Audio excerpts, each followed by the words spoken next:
Fuck, I got the black shit everywhere already. Holy fuck. Yeah, your shirt's fucking covered.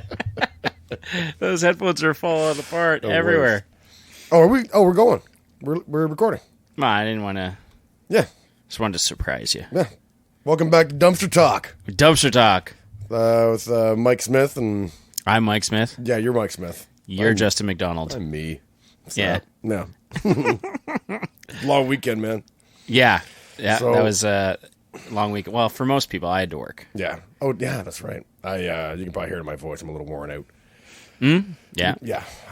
It was just a go. Just I don't know. I run out of endorphins, man. Like, when it comes to Sunday drinking, Yeah. I got nothing in the tank. Yesterday was a beautiful day. Yeah. And you missed the whole thing with a 6-hour, what you quote unquote called a nap. Well, because there's your drunk sleep through the night, and then you wake up, you're like, you're still drunk, you don't realize, right? Yeah. And then it hits you later, and you just got to close your eyes for 6 hours, man. I was out cold. But, yeah. And then you go out. I go out. Oh, I had a nap today. 6 hours. Yeah. And go and hang out at a horseshoe party, and, like, there's only so many, like, smokes and beers you can have. Yeah. Just not interested anymore. Like, I'm just done for. And then you get to, like, your 12th drink. You're like, all right, let's go all night. And everyone was just crashing. Everyone was going to bed because they'd been out all day. Yeah, I was done. I think we left maybe 9:30. Yeah, yeah. And it was like midnight or 1 a.m. for me. And I'm like, come on, let's go back to my place. And I was like, no, loser. Yeah, I'm done. Yeah. I had to work today, too. Yeah. So, oh, man. Justin just made some incredible chicken. Oh, yeah. Apparently I'm a chef now. I know how to cook like 2 things. I mean, one meal does not a chef make. No, it does That's not. not a... Well, especially when I'm not doing I naked chef that just so... Oh, let's open the spice cabinet, throw a bunch of shit in there. It worked. It worked. worked. It was definitely quite delicious. I'm on a winning streak with that for some reason. I don't know why. Yeah, Right. I haven't done bad yet. That might have been the best batch yet, but So you got to figure it out. You're narrowing in on your first official recipe. yeah, I guess. Although I couldn't tell anyone the recipe because I have really no idea what I'm doing. No measuring cups or anything, just throwing shit in the pan. Well, that's what makes it so amazing. Yeah, another giant flute. It's unique. I'm just lucky, I guess. Yeah. It's a unique experience to enjoy one of the meals that no one else will ever get to eat again. Yeah, that's true because I can't replicate it. No chance. It'll never happen that well. Nah. Again. No. I fluked it, man. I'd love to see how nervous you'd get if someone's like, "Oh, make me that amazing chicken." We're gonna invite our friends over. Yeah. No, never happened again. But, No. I'll give it a shot. No So big deal. the ukulele isn't working out for me. I noticed it's on the floor. It's just sitting on the floor now. I'm about 3 weeks in. Put the fucking thing down today.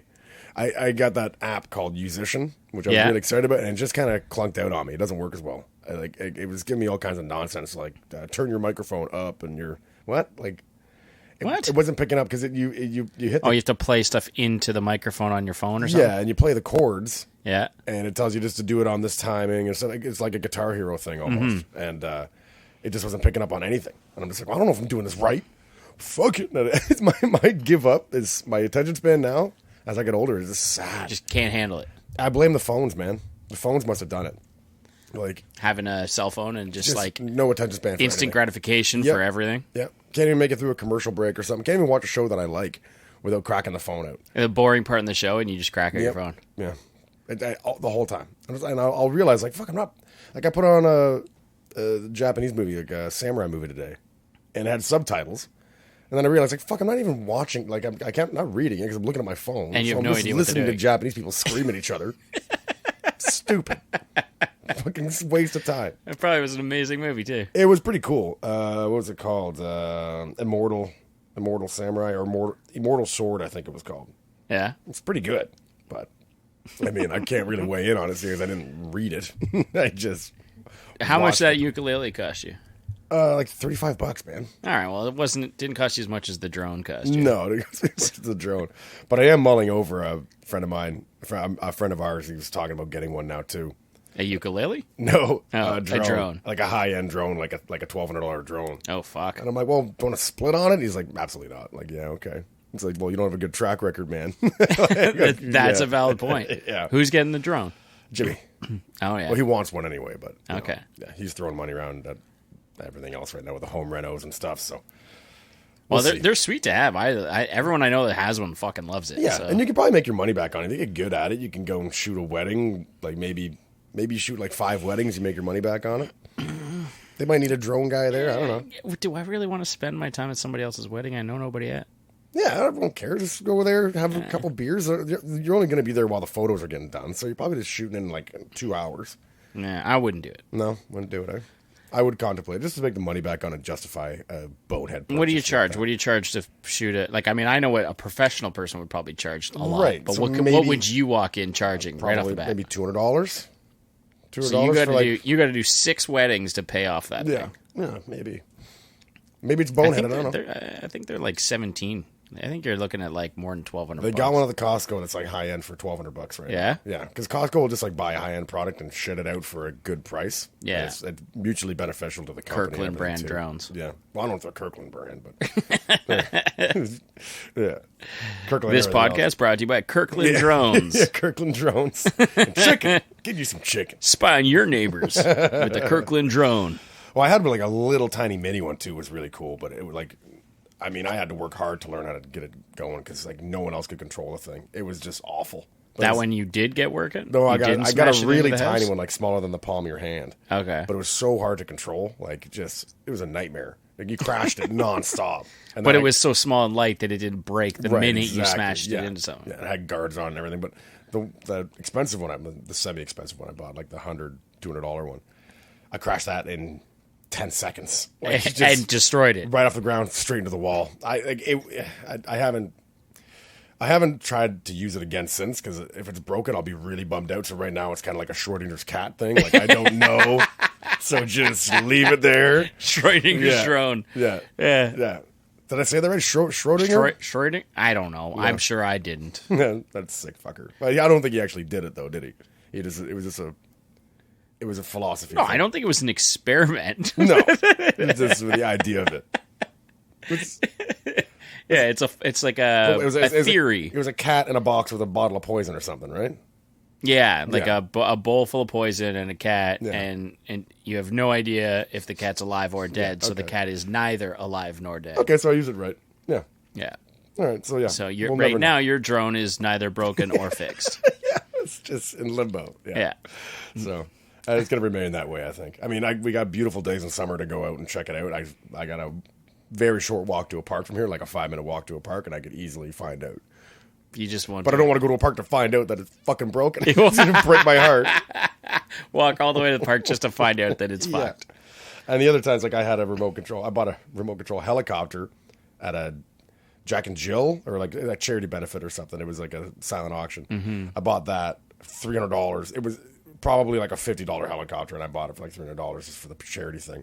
Mm-hmm. Get it back. It lit up. It was beautiful. It went straight up off the ground, and then it didn't yar.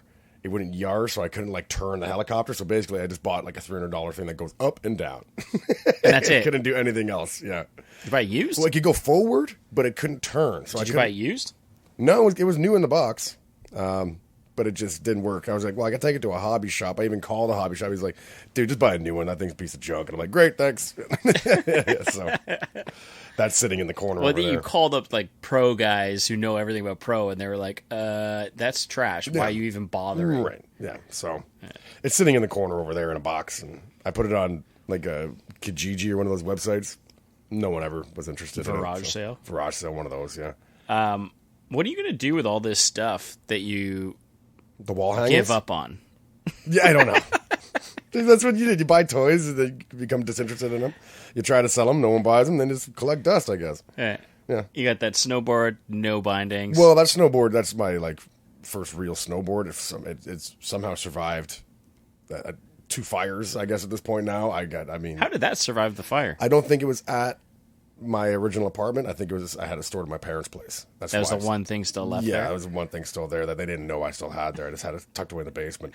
Oh, man, like your one only possession from like back in the day, before pre-fire, is a worn-out snowboard. A worn-out snowboard that I shouldn't have. Like, what do you do? You're going to sell it? No, no one's going to buy a... You can't. It's a 2001 snowboard. Yeah. Like, no one's buying it. Yeah. So I tried that with mine. I was like, it's brand new. I paid like $800 for the board, and everyone's like, I don't know, $50. Yeah, if I got $20 for it, I'd be astonished if someone wants it. Like, you can message us. You want a shitty snowboard? It was actually a great snowboard when I got it. It was very expensive. Yeah. It might have been like $800 or something. But then it becomes last year's model. Yeah. So then it's... Well, the markup on that shit is just... It's like 300% when they get to retail and that stuff, so... I mean, whenever you go to, like... If you know a shop owner, like at a skate shop or snowboard shop or any of that shit, be like, whoa, dude, $100 for a shirt? He's like, oh, I'll give it to you for 15. Like, I got it for 50. I'll sell it to you for 15. Like, dude, you just rip everybody off. I can't believe high-end skate shops don't exist anymore. Yeah. Oh, and the best is the people that are like, oh, don't buy that. That's last year's. It's like... Doesn't matter, especially when it's a skateboard. It's a truck. Everything's the same. It's still a skateboard. Massive strides in the technology. I mean, I'm sure there are, but it doesn't happen in 1 year. Yeah, 1 year. I'm sure the snowboards now are much different materials and stuff, but I couldn't weigh in on it. Yeah, it's like what was it? An old school. He's like, oh, that thing's a piece of shit. Oh yeah, I stopped selling it 6 months ago. CD rack. That thing I stopped selling it 6 months ago. It's a piece of shit. I thought they were making a second old school movie. I heard that. They left it open-ended. Heard nothing and about everything. it after hearing a rumor of that. It was such a good movie too. Yeah, that scene where they're ripping around in that van and they got Master of Puppets by Metallica playing. Yes, smoking through the garbage cans, tackling kids. It's awesome. You tell anyone. Yeah, tell him this, I'll fucking kill you. Yeah, poor old ladies. Yeah. I'm just kidding. We'll have him home by dinner. He steals the Pringles. Oh man, that's fucking great. Yeah, I'd watch that again. Did you do some research? I did do some research. Is it time for dipshit history? Dipshit history. I did some research. I ended my research pretty quickly. I realized I was not interested in George Thorogood. Just when I went through like his... I can't believe you picked that. Of all the like interesting people idea. You could choose. Well, I'm upset about that. Well, yeah, my apologies. I mean, I will go through the stuff. It's just like what got me disinterested was when I like looked at his greatest hits. I'm gonna be impressed if you found one thing interesting about George Thorogood. There was one. There? They did a tour that was called the 50-50 tour, where they went to all 50 states and did a show in all 50 states in 50 days. Holy fuck, that's pretty cool. They were known for their rigorous touring, and they actually did 51 shows in 50 days, which is pretty impressive. I would think. Yeah. Yeah. I don't know. Maybe everyone's doing that now. There are bands that have done like bigger and crazier than that, I think. Oh, probably. I mean, now that with CD sales and everything, you basically have to tour. So maybe they're doing that all over the place. But yeah, it still seemed pretty impressive. But when I was looking at his repertoire, it's a lot of traveling, discography, his hit songs, I was like, oh, these songs, these aren't my songs, man. I was like that one, like, Who Do You Love? So Who Do You Love's a good song. Who do you love? Oh, yeah. Well, he does the one shot, one whiskey, and some beer. Yeah, one bourbon, one scotch, one beer. See, I don't like that one. I was like, that's an obnoxious song. And I didn't realize it was him. So then I was like, well, Bad to the Bone's an okay song, but I don't like it. I Drink Alone, you know, the I Drink Alone song? When I drink alone, I prefer to be by myself. I don't know that song. Yeah, so I just realized, like, oh, you know what? I don't give a fuck about George Thorogood. So pretty much... How did you pick him? You just picked a name that you'd heard? No, I think it was earlier in the day. I was listening to George Thorogood on the radio or something, and I was like, oh, I don't know anything about this band. And I, at some point in my life, even had a George Thorogood T-shirt, and I always felt guilty about not like wearing the shirt, not knowing do that, right? Yeah, it's such a cool shirt, though. So, yeah, I always felt bad about not knowing anything about it, and now that I do, I don't feel that bad about it, and I'm glad I don't have that T-shirt anymore. So, no, that ended for me, but seems like a great guy. So, like, nothing terrible that he's done anyway. No, he didn't do anything bad. I was worried that he might have some political views or something that would suck. Like, you know, like maybe he's like a Ted Nugent or something. And I was like, oh, fuck. Well, that's what I said. I was like, maybe I figured he would have toured with Ted Nugent or something. He possibly did. I think he toured with the Eagles and stuff, it seemed. And, yeah. Like, he's been on Saturday Night Live. He did lots of stuff, but nothing actually historically relevant. No, nothing historical. Just a guy who just got around, played some jams. That's sang about booze. Yeah. Yeah. Right. Yeah. So, yeah, not just pretty much a one-dimensional guy. Not much to him. I mean, if someone knows something interesting out there, go ahead and correct me. But, yeah, like I'm sure he's got tons of things, and people are like, if anyone's a George Thorogood fan out there, they're fucking furious right now. Yeah. Well, I looked up his... what non-musical interests on Wikipedia, and that was just like he played baseball. He played like every baseball. other American. Yeah, yeah, yeah. I think. Well, he's in like some semi-pro league or something like that. He played professional baseball. Yeah, right? I forget what it was. I don't know. Yeah, but played in the big leagues. Doesn't matter. Yeah, he says Thorogood has been a baseball fan. That's what it opened with. What? But he played semi-pro baseball. Yeah, as a second baseman in the 1970s. All right, well, fuck him. Yeah. Done? Yeah, I'm done with George Thorogood. All right, good. But I didn't know anything, so I still look like a dummy. That's how it works, I guess. They're not all going to be hits. No. I'll pick a better one. If anyone knows that better, it's George Thorogood. Karl Marx, I chose. Karl Marx, and that's a big one. This was I was happy to look this guy up because he's a crazy life by the sounds of it. But what I did find interesting was that I'm pretty sure we were both kind of on par. Like we were both kind of sort of close to being correct. Yeah, he was a philosopher of some sort. He was a German philosopher, economist, historian, political theorist, sociologist, journalist, and revolutionary socialist. All right. So he led towards socialism. I think I said socialism too when I was describing. And so his best known titles are the 1848 pamphlet, which is called The Communist Manifesto. Oh, really? So he did have a manifesto. We found somebody who actually wrote a manifesto. Throwing those big words around, we finally finally hit on one that had one, and some 3-volume thing called Das Kapital, which is probably huge and famous, but I've never heard of it. Das Kapital. Yeah, that was another thing that was in there. He, I had another page here, but I think I'm gonna miss it. But yeah, he on top of it all, he looks fucking crazy. He looks absolutely amazing. Yeah, well, you put a photo up on my thing too, didn't you? I did put, I posted up a photo on our Instagram. It should be on our Instagram or Twitter, Facebook, all that. Yeah, it just looks like a crazy professor. Yeah, he looks like a psycho crazy. He looks like a guy that I would love to party with. Like he actually looks like a really fun dude to be hanging Karl Marx, party animal. Party animal. Sure, you see him in a lot of Hawaiian shirts just getting down. Yeah. He was quite the theorist, though. He talked about, like, how if you tried to, like, he talked about communism and how if you attempted it, it would eventually crumble and fall. Yeah. And his theory was always correct. It always ended up, like, imploding, and then that led towards socialism, and he predicted socialism before it kind of happened. So, but where socialism worked out? I mean, socialism is an ideal, but it's not. It doesn't really. Before it actually, like, anyone, I guess. No. Sure. I don't know exactly what I'm talking about. Neither do I. I'm going to say, like, what Cuba is a socialist country or something, but I could be wrong about that, too. They're not still under communism, are they? Oh, well, I know. See, now I'm exposing myself again. So no, I don't know. At this point, people know we're not educated on any of these things. I don't know. I use the term dipshit for a reason. Yeah, that's true. If anything, we are dipshits. Yeah, that's all I really looked up about him. I didn't really see anything else that I was like there was tons of other things, but I didn't know what the fuck he. Yeah. His name, like a Marxist, is that his? Yeah, Marxist terminology. Like they've used his name as like a noun and a verb to describe. Yeah, that's all familiar because his like ideals were so profound. No, Marxism. Yeah. Marxism, like that's these are terms I've heard on things he had said and done, his theories on society and economics and that kind of thing. So, no massive events or anything that he was a part of that I could find, but he was very influential on human history. All right. So we weren't dummies though. I think we didn't knock it out of the park this week.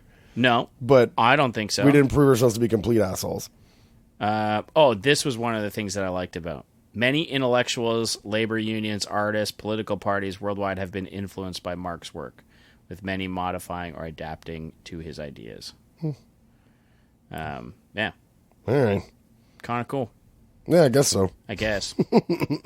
Well, I mean, I guess you consider me somewhat of a socialist myself, but I mean, I don't hold myself to any political ideals. I don't know enough about what that is in order for me to claim what the fuck I am. Yeah. Do you have do you have a new one? I'm looking for one as we speak right now, so I don't have one right now. But we can swing back to that. Are you gonna look a person or an event or? I went to significant world events, so there's a bunch laid out here. All right, but they're pretty generic. Like I'm not gonna pick World War II. So I gotta slim it down. You'd be surprised how bad we could fuck that up. So I have a name. What's that? Oh, do you? I have a name. Okay, yeah, maybe it'll inspire me. What do you got? So, I have a name that I've heard more than a few times. No. And I have no idea what this man has done. Okay. All right? Interesting. His name is John Hancock.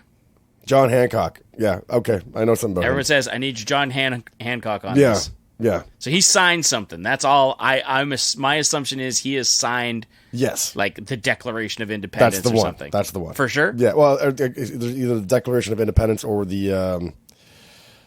okay, well, yeah, that has all the amendments on it, so like the Fifth Amendment and all that stuff. So I think, yeah, that's the Declaration of Independence. That's the John Hancock. So he signed it. Just That's him alone? No, I don't know that. Like, who was he? He wasn't a president or something. Was he a president? He's in there with the Founding Fathers, but I don't know if he was a president. Okay. So that's something we look He's like one of the dipshits on. Founding Fathers. I believe so. Yeah. And I knew he signed something, and my guess was going to be the Declaration of Independence. Yeah, that would be it. I'd love to be wrong about it, so we look like assholes, but I'm gonna say it's. I'm not gonna lay down like stake on anything at this point because I've been known to be very wrong. Okay, I'm gonna do Che Guevara. Right. Okay.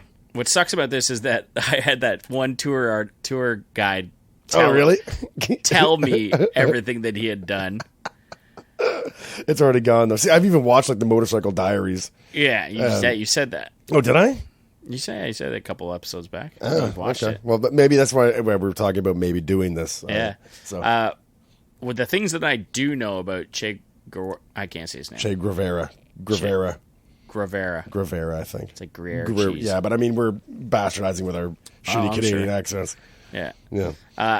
I know that he was like a revolutionary. Like he was against the system. Yeah. Him and Fidel Castro got together. I think they got communism moving in Cuba. Yeah, he went. I know that him and 6 like mercenaries took over an entire like building or fortress or some sort of thing, like whatever that was. They infiltrated with him and like 6 or 8. Yeah, their Parliament Hill, I guess, or whatever you want to call it. And they what's it called when you overthrow? Yeah, you go in and overthrew the government, and it was a small team of him and like I don't know, I think it was 6 or 8 people or something. No, we'll see about that. I remember hearing that story. Okay. There was some sort of story similar to that, give or take a few. Maybe I don't declare Che Guevara yet. Maybe we'll mull on that for a moment or two. After I admitted all these idiots. Well, things. I mean, everybody already knows something. I mean, I guess because you shouldn't know. Maybe if we're doing this, we should know nothing. I mean, okay. Yeah. I mean, I am pleading ignorance. I don't know everything. I don't know a lot, but I do know something. I mean, I should go with more embarrassing ones where like I gotta admit that I don't know anything. Well, that's why I would love people to send us something. Yeah, and that way I can see the name because like the hardest part is trying to look something up and not see a description below it. That's what I'm finding. So like if I want to look, I'm like world events. Yeah. It lists like world events, and then right under like the name of the world event, it tells me what it's about. Yeah. So if someone just sends us the assignment, if someone sends us what is this or who is this person or anything like that, that would be way better. Or send us a photo of something, and we'll try to fucking make it up. Okay. Oh, okay. I don't know much about. Let me do Carl Sagan. People don't know much about Carl Sagan. Fuck. I don't know much about Carl Sagan. I think he quoted the term the cosmos.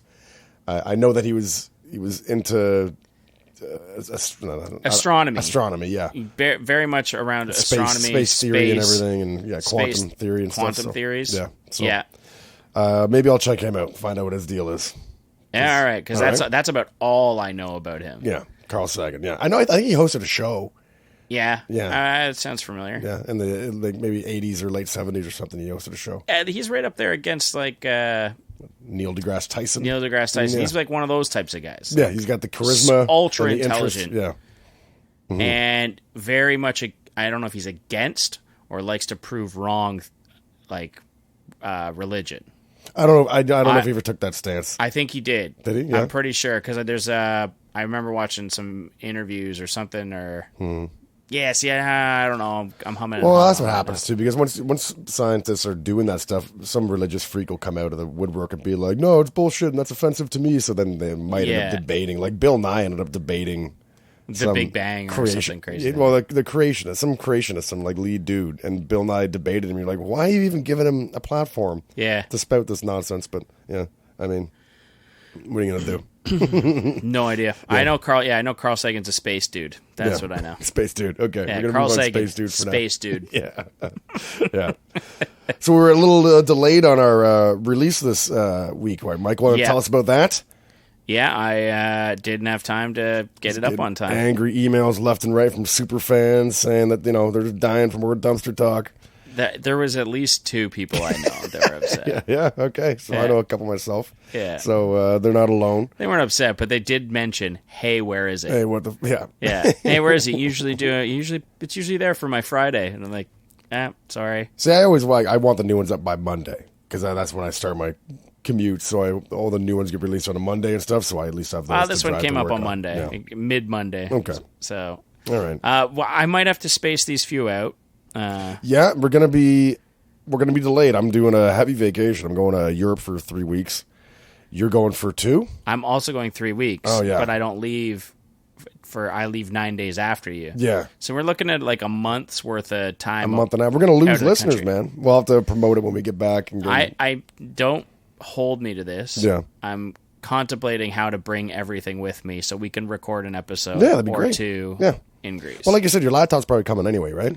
It wasn't going to. Yeah, no, it can't. But I'm looking at this stuff and realizing, like, we don't need these cool stands. No, we don't. We can just hold them for a bit. And then, what, do you have internet at the house out there? Yeah. Yeah? Really? Yeah. Okay.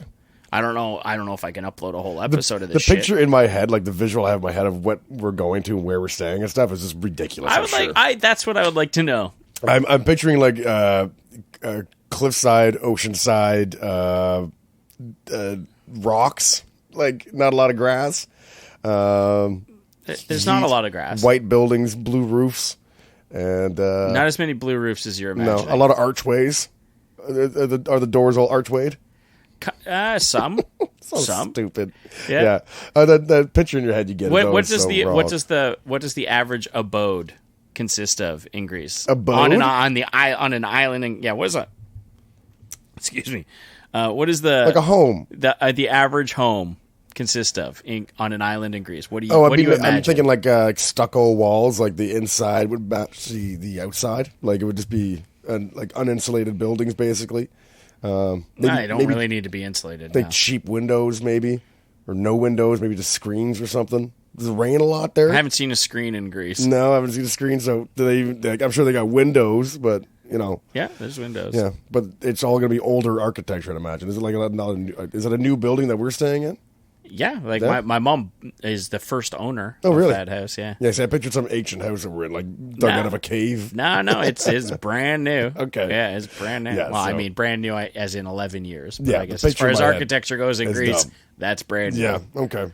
And then I've actually done as little. I'd like to be surprised. So Bree did all the research for the trip.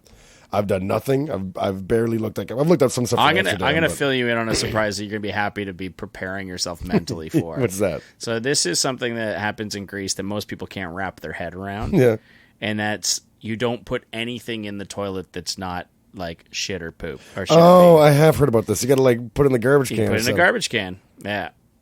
So most people can't wrap their head around it. Yeah. It's not nearly as bad as everyone makes it out to be. Every single like bathroom has a small little bucket with the foot activated top. Oh man, it's a little. At first, you're like, "This is a little weird." That's gonna be tough for me. Yeah, it's a little tough for me. Most people realize that they probably use far more paper than they have to. I use a lot of paper, man. Yeah, I do like 6 rounds. Yeah, you're gonna quickly realize like, do I really need to use all this? Yep, and I'm still gonna do it. Yeah, that's fine. Yeah, is there a bidet? Nope.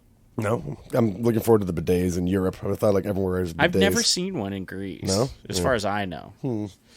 But it really fucks up the sewage system. So it is a necessity, not just a perk.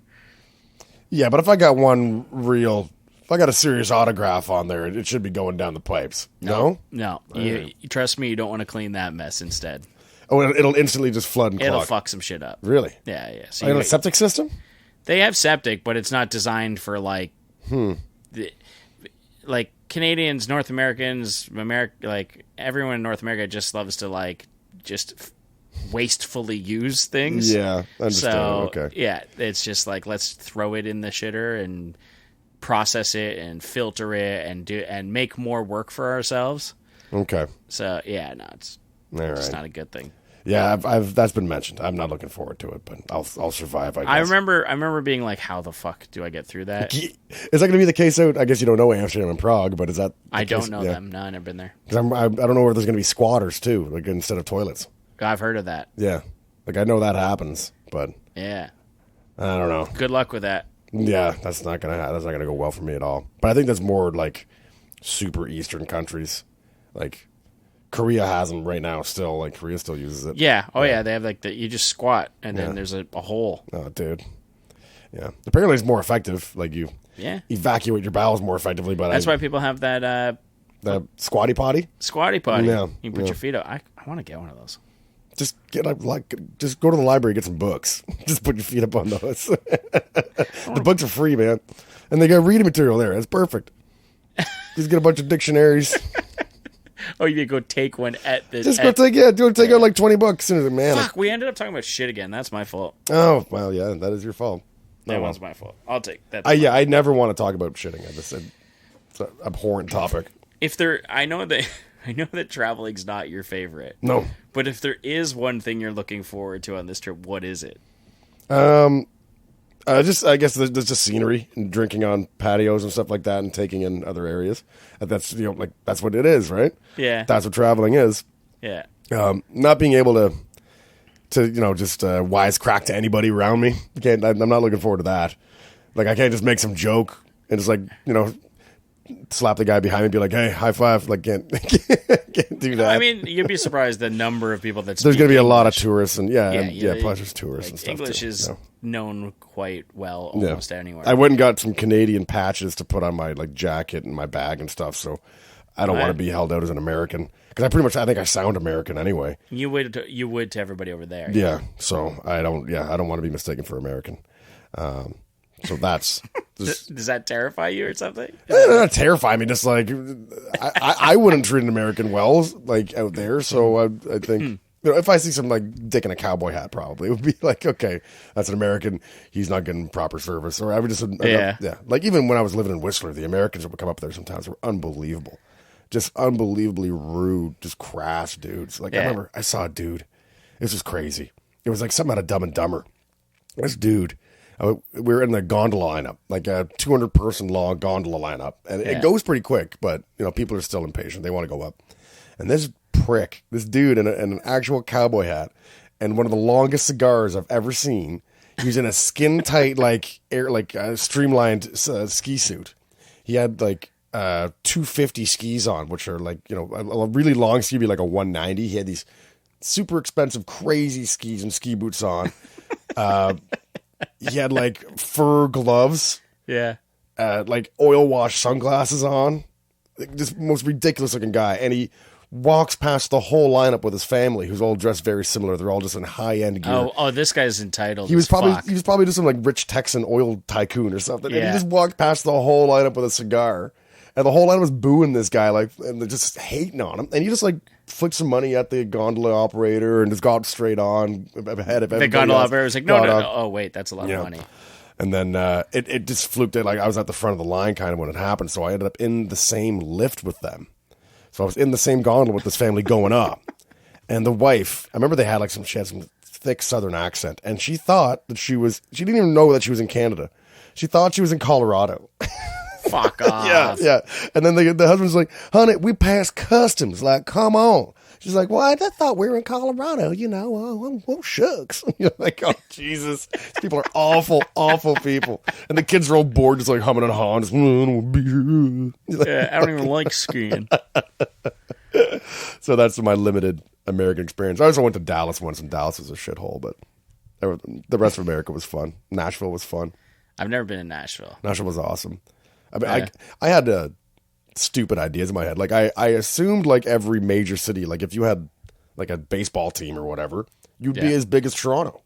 So when I saw Ohio, we were literally driving to Ohio, and we get over a hill, and we're driving down, and we're is that sorry, I mean Cleveland. I'm like, that's Cleveland? That's downtown Cleveland? That's the city? My friend Rob's like, yeah. I'm like, dude, how far is it to Dallas? Like, fuck it.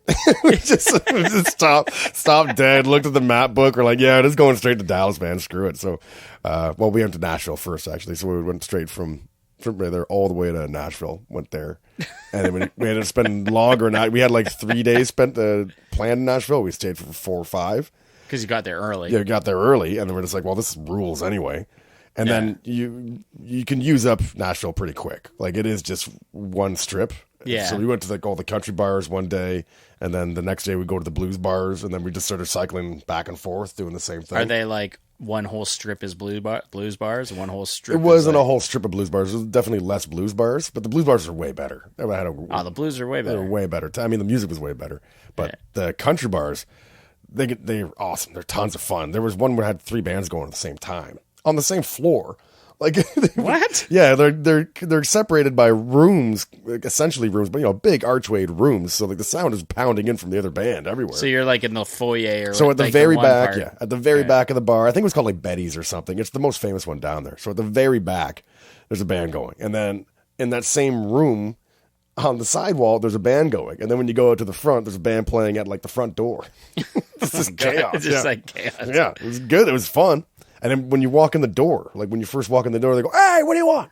A beer?" And they just someone just puts a beer in your hand right away, and you're like, "Awesome!" Like, so, oh, really? Yeah, that's like, pretty cool. And you don't even really pay for it. I think the first round, you just like walk in and you sit down, and the waitresses are awesome because there's like 40 of them, so you get served right away, nonstop. Like, they know it's going to be busy, so they got enough people fucking working to make it happen. So we had a great time, and it wasn't expensive or anything. I'd recommend anyone going there. It was a great time. And then we went to Dallas. Dallas is bad. Dallas, really? Yeah, Dallas was just. We had a cop. We were walking. I had like a Toronto Blue Jays hat on, and my friend Rob, he was wearing something that was obviously Canadian. I forget what it was though. We stuck out real bad. Yeah, and we didn't know where we were going. We were asking strangers like, "Hey, where's there like a rock bar or something we can go to around here?" And they're like, "I don't know." And then one person gave us some advice. So like, "Oh, it's over there." So we go back to the hotel. We get geared up, and we're gonna walk down to this rock bar. And this cop stops us. This black cop walks up and he's like, "What the fuck are you guys doing?"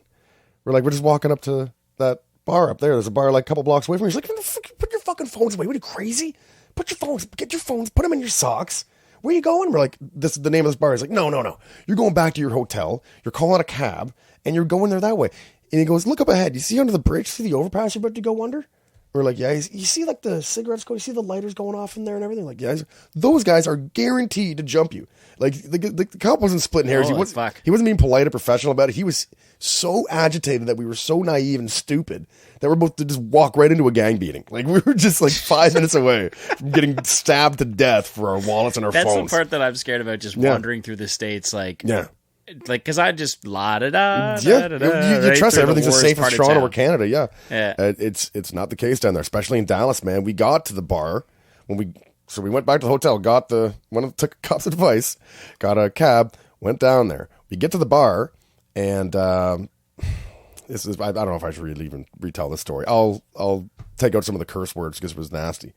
But we get to the bar, and there's blood all over the front of the bar, all over the place. And we're like, "What the fuck happened here? Like, what happened?" Really? And the bouncer just goes, "Pack of N-words." And I'm like, "What?" And he's like, "Pack of N-words. Get out of the car, beat the shit out of some girl, stole her purse and her phone, back in the van, off they go." And I'm like, "What?" And he's like, "That happens all the time. Happens all the time." I'm like, what kind of city is this? This is insane. Fuck. Yeah. Like really nasty. And then we were like we'd go into bars and like people in the bars there weren't friendly to us at all. They did not want tourists around. They didn't like that we were like talking to their girls in there and stuff. Like one guy was giving us just cut eye the whole time. We're like, "Yeah, man, this is like an open carry gun state. Like I don't feel comfortable here at all."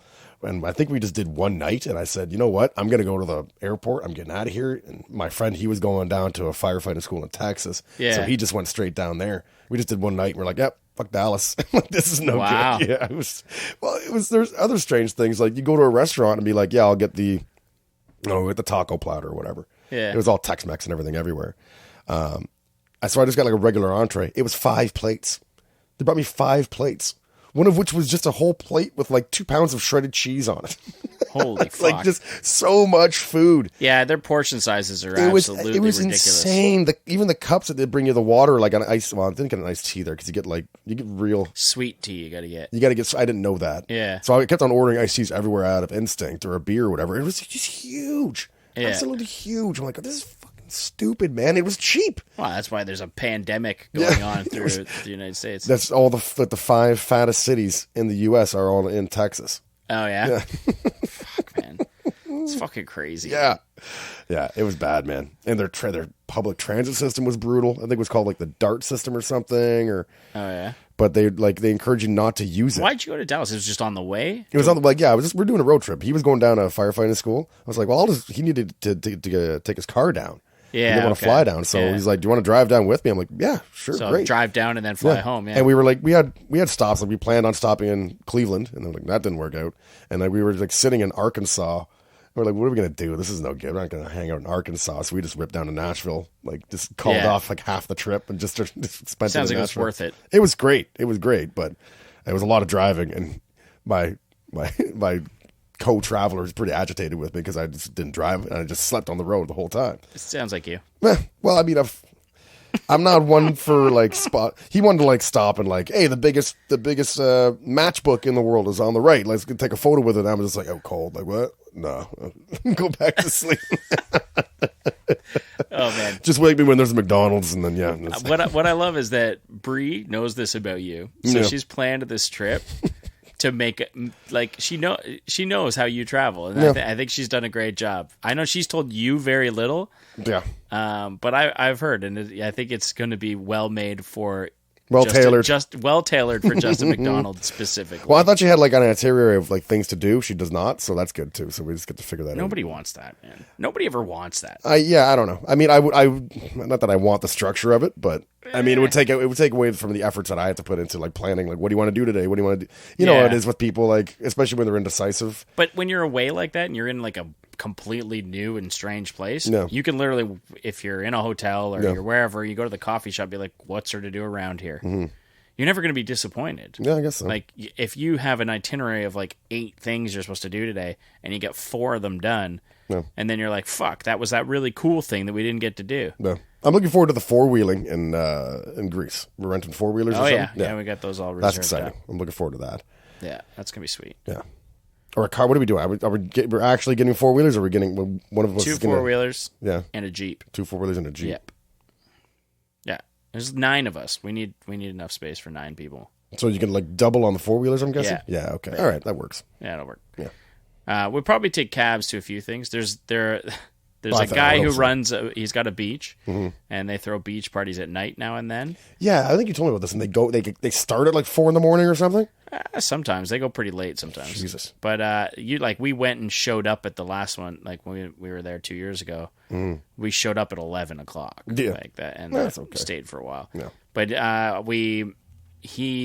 there's a weird circle of like everybody knows everybody. My mom's been there for a long time. That's where her family's all from. She got cousins, all this shit. Everyone's a cousin. Yeah. She knows the guy who owns that beach. The guy who owns the beach. Nobody owns a beach in Greece apparently. Okay. But knows that guy who runs runs everything on this one beach. And I was just like, hey, is he throwing another beach party during any of these days? And I got my mom to ask him because she's over there now, and she's like, "Oh, like he since he knows you're coming, he's going to throw a beach party." I was like, "Oh, cousin Michael is coming." Yeah, okay. Yeah. So, they have giant families too. Like Greek people have giant families. Oh yeah, and everyone just it's the life, man. Yeah. So you're saying I should watch my big fat Greek wedding just to bone up on? Yeah, all the Greek isms. That'll get me into the culture. Yeah, watching 1 and 2. But what's crazy is that like I watch those with my mom. Like she loves those. Yeah, and we watch them, and that's exactly what growing up in a Greek. Like my mom grew up in Scarborough, but she grew up like on the street where like her cousins lived down the street, and like Greek families, they all got together. They just feed each other all. They feed each other all day. I remember when I was younger going to my mom's neighbor it was Greek Easter. Yeah. And it was in like April, so you could hang out in the backyard. Might have been even later than that. I don't remember. I'm a terrible Greek. It's fine. But I remember showing up, and they had like a lamb and a goat both being roasted over the garden. Like they dug out half the garden, started a fire, filled it with coals, got a full goat. And did it have a head on it still? This is in the backyard of a house in Scarborough. Yeah, it still had a head on it. Yeah, see, I've done that. I've been to a wedding where they had the pig out with the head on it and the pineapple in his mouth or I've whatever. been to a pig roast at the cottage. It's not appealing to me. It's just tearing in some things back. Like, it's delicious. I don't care. I don't need to. I don't need to see that. I'm already apprehensive about meat in the first place. Like, I don't know. Yeah, that's true. I don't. Yeah, I don't Actually, appreciate the last time that I ever like ate or was a part of a roast where there was the full beast. The full beast on the spit. Yeah. Like, I was definitely much younger. A vicious lamb.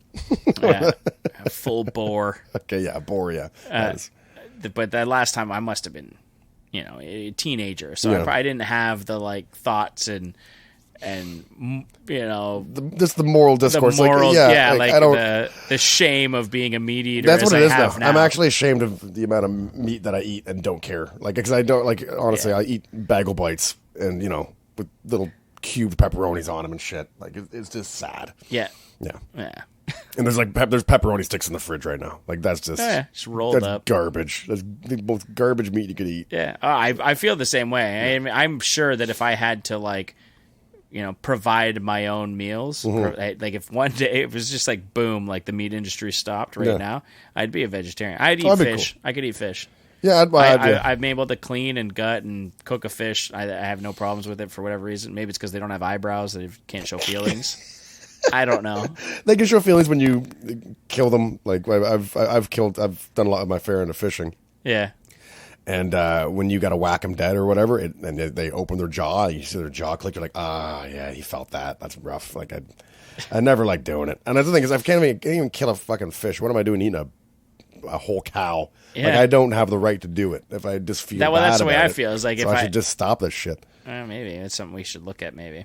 Yeah, I mean, if someone put it upon me to do it, I'm only a meat eater out of convenience. I'll freely admit that, like, I enjoy being ignorant to too many things in this world. Yeah, and I know that sucks. That, like, people are free to call me an asshole about it, but I at least will admit that I want to be ignorant to most of the things in this world. Yeah, because there's other people that get offended at the idea of vegetarianism. They despise it. Like, I understand. How dare you? understand it 100%. Yeah.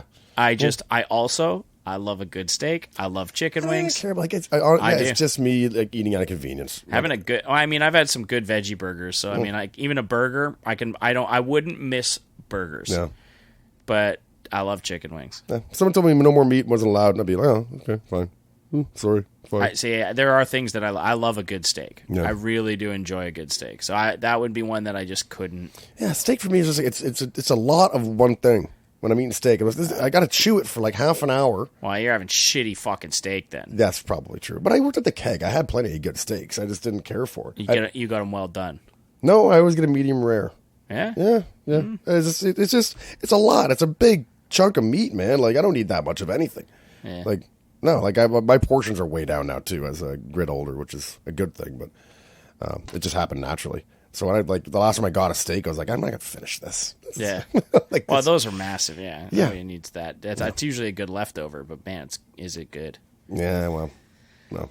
I like a pineapple. I like pizza. That's basically like me and Bree went to a fancy dinner the other day for my birthday. We go and get a fancy dinner. She spends probably like $150 or whatever, and the whole time we're like, that was 40 minutes. Like, we just decimated that food, and we're getting out of here. Where'd you guys go?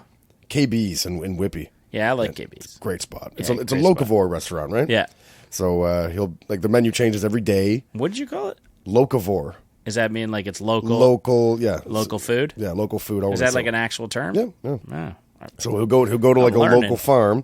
He's like, we slaughtered a sheep today. He'll buy the whole sheep, and he feeds the restaurant with that sheep that night. Yeah. And he goes to another farm and gets all the stuff for the salads. And the menu's limited to like 4 or 5 items. Yeah, it's not a massive menu. And it changes every day. They have a few staples. Like, yes, they do. But they change up what's in it. Yeah, that's the potatoes and stuff like that. Like, they'll have a risotto, but it's like different each time. Mm-hmm. Yeah. It's great. Yeah, I love that place. Yeah. People say it's too expensive. I'm like, no, everything costs the same now. McDonald's costs $13 if you want to go there, so everything's expensive. Just roll with it, man. Yeah, that's the thing that fucking sucks. Is like, well, I mean, that plastic food.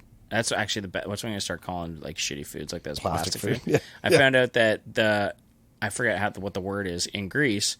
They have a term like for like fast food, junk food. Yeah, but what it translates to is plastic food. Oh, yeah. And I was like, oh, man, that's way more accurate. Yeah, it is. Yeah.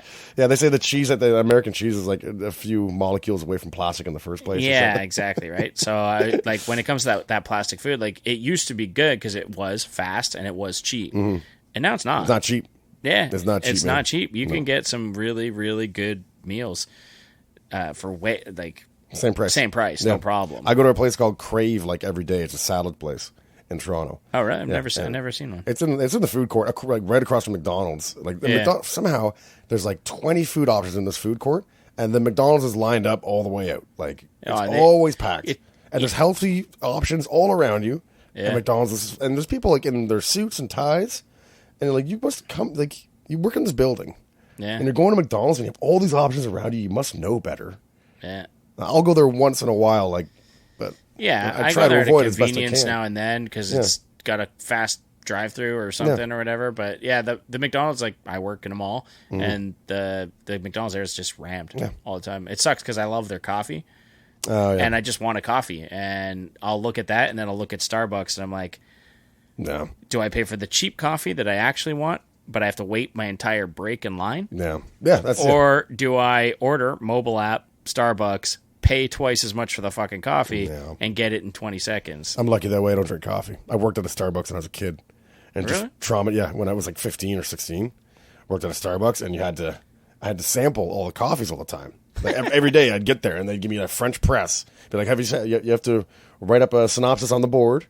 Like, here's Justin's take on this coffee today, and all this nonsense, right? So they had me like, what notes did you taste? I just lied every time. Yeah. Just like, I taste. I fucking love coffee, man. Oh, I could care less. Well, they give me a French press, and I have to drink it black, which is like when you have it out of French press, it's really strong. I love it. And when it's black, it's really strong. Well, French press is as strong as you want to make it, but what do I know? But all I did was work there. I don't know. I was a barista, and I didn't like coffee, so I would just eat like frappuccinos or it sucks. Tazo. Like they had slushies are called. No Tazo offense berries. to the people working at Starbucks, but you're not much of a barista doing the Starbucks thing. Well, when I did it, you really did have to operate the machine.